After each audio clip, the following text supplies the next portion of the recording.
नमस्कार। आप देख रहे हैं रत्नेश टॉक और मैं हूं रत्नेश रंजन। मेरे सभी सामाजिक परिवार के सदस्यों का बहुत बहुत स्वागत है।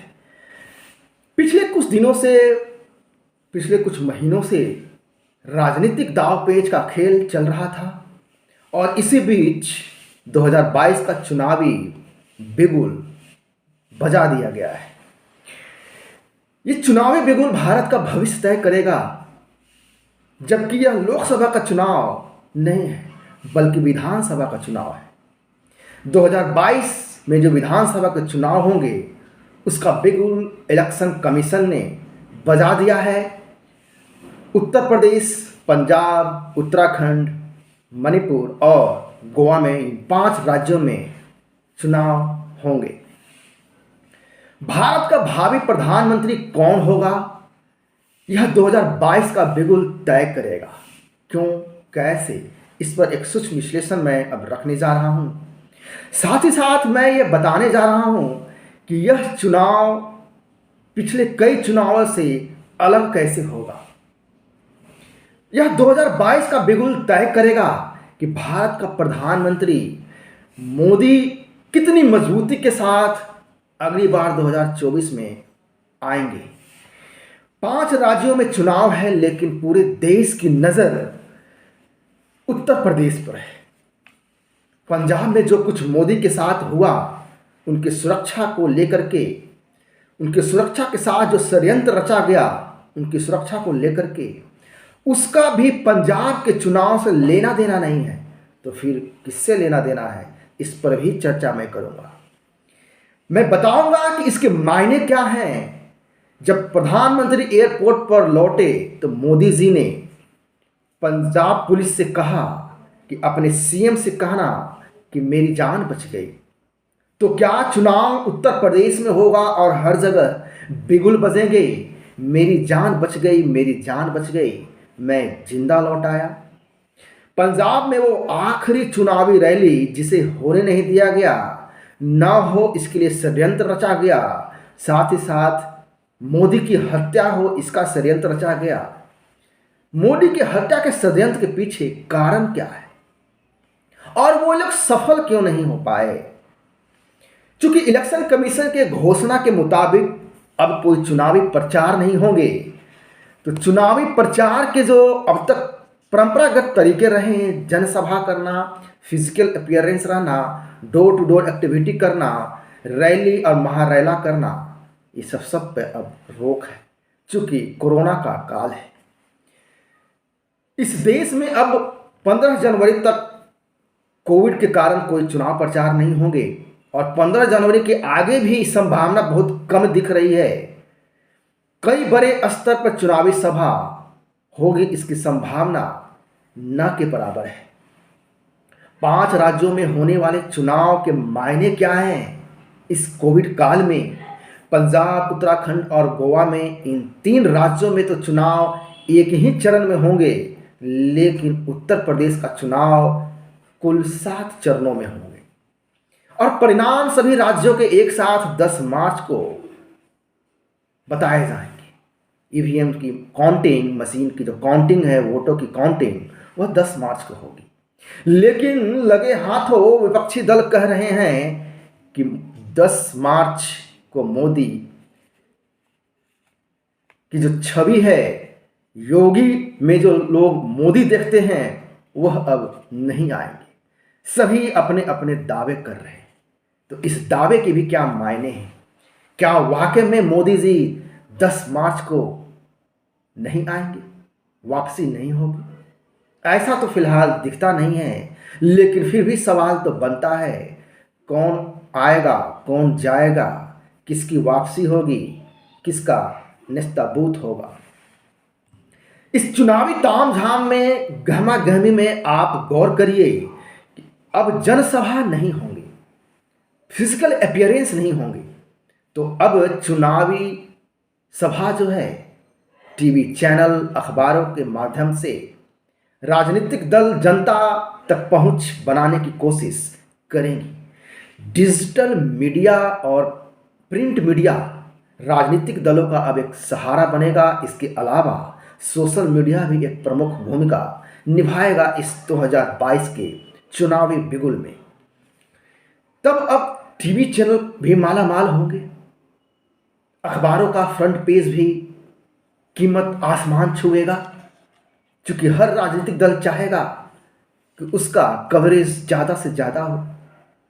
प्रिंट मीडिया में भी और इलेक्ट्रॉनिक मीडिया में भी प्रचार प्रसार होंगे। इससे पहले कि मैं आगे का विश्लेषण आपके सामने रखूं, आप ध्यान दीजिए कि जो रैली होनी थी मोदी की पंजाब में, उसे रोका जाता है। चन्नी पंजाब का सीएम मोदी के बयान का मजाक उड़ाता है। खैराती मीडिया और पत्रकार भी मोदी का मजाक उड़ा रहे थे और उड़ा रहे हैं। मजाक की मोदी को यह बात बोलने की क्या जरूरत थी कि मैं जिंदा लौट आया। यहां पर गौर करने लायक बात यह है कि जो भाषा कांग्रेस पार्टी बोल रही है वही भाषा खैराती मीडिया बोल रही है, और ताज्जुब भी नहीं होना चाहिए कि वही भाषा पाकिस्तानी भी बोल रहे हैं, विदेशी ताकतें भी बोल रही हैं। अब मैं आपको बताता हूं कि क्यों कांग्रेसी वामपंथी जिहादी जमात की सुर्गी पड़ी हुई है, क्यों उनके पिछवाड़े में आग लगी हुई है, क्यों उनको बरनौल की जरूरत है। जो बातें मोदी जी ने कही उसकी मार्केटिंग अब उत्तर प्रदेश में होने वाला है। क्यों, कैसे, आइए अब मैं आपको समझाता हूं।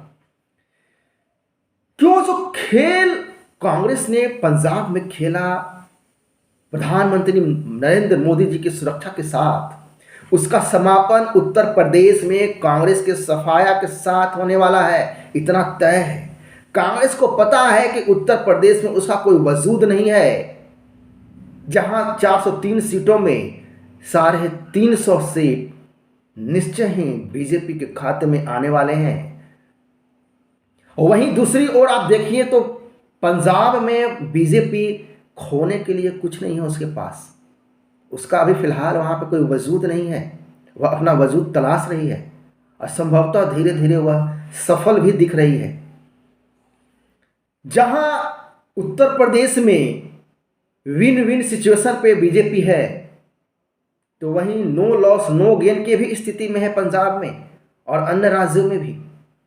2017 में योगी का कोई कद नहीं था, आप गौर करें, 2017 में योगी का कोई कद नहीं था, लेकिन अब आप ध्यान दीजिए कि मोदी के साथ साथ अब योगी भी अपने छवि को लेकर के उत्तर प्रदेश ही नहीं पूरे भारतवर्ष और विश्व स्तर पर छाए हुए हैं।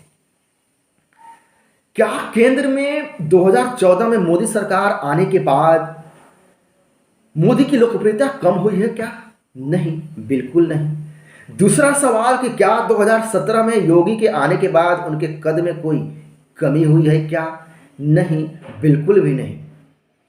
तीसरा सवाल यह कि केंद्र में दोबारा मोदी सरकार जब 2019 में आती है, तो आने के बाद क्या मोदी की कद में कुछ कमी होती है, लोकप्रियता में कमी होती है? नहीं, बिल्कुल नहीं। तो मोदी जी को थोड़ी देर के लिए आप साइड कीजिए, सिर्फ आप योगी जी को देखें तो जो कद है योगी जी का अब इतना ऊंचा हो गया है कि आम लोग भी कहने लगे हैं कि योगी में मोदी दिखने लगा है।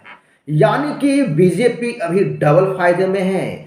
जहां पिछले लोकसभा चुनाव में सिर्फ मोदी का चेहरा था, वहीं इस बार इस चुनाव में मोदी योगी की जोड़ी बरकरार है, उनकी लोकप्रियता आसमान छू रही है। ऐसी स्थिति में समाजवादी पार्टी भी बीएसपी के साथ अपना राजनीतिक प्रयोग करके देख चुकी है। वहीं समाजवादी पार्टी कांग्रेस के साथ भी राजनीतिक प्रयोग करके देख चुकी है। उसका हश्र क्या है, जनता ने उसकी सही औकात दिखाई है और उनकी वास्तविक स्थिति भी अब वो पार्टियां देख चुके हैं। ऐसे में जब एक छोटा पैजामा वाला हैदराबाद से चल करके उत्तर प्रदेश में हुंकार भरता है, तो क्या आप अनुमान नहीं लगा सकते कि बीजेपी को 350 सीट आनी पक्की है? ऐसे माहौल में मोदी की हत्या की साजिश की जाती है, इसे भी समझना पड़ेगा। हत्या की साजिश ताकि अफरा तफरी मचे, लॉ एंड ऑर्डर का सिचुएशन बिगड़े और बीजेपी पर आरोप लगाए जाए। लेकिन मोदी का सुरक्षा कवच दुनिया के तमाम राष्ट्र अध्यक्ष के कम नहीं है। यदि आप विश्व स्तर पर देखें तो यूएस के राष्ट्रपति को यदि छोड़ दें तो उसके बाद प्रधानमंत्री मोदी की सुरक्षा में कोई कमी नहीं है। जिस तरह से कांग्रेस का चरित्र सामने आ रहा है, इससे समझना मुश्किल भी नहीं है कि मोदी की हत्या की साजिश रची गई थी। लेकिन इस साजिश के बीच और 2022 के विधानसभा चुनावी बिगुल के बीच बीजेपी अपने राष्ट्रवाद विकासवाद आगे लेकर के जनता के बीच लोकप्रियता बनाए हुए है। मैं अगले पार्ट में अगला विश्लेषण रखूंगा कि किस तरह से ये चुनाव प्रचार अब बदलने वाले हैं, बदल रहे हैं और जनता तक पहुंच कैसे बनाएंगे। आशा करता हूं यह विश्लेषण आपको अच्छा लगा होगा। नमस्कार।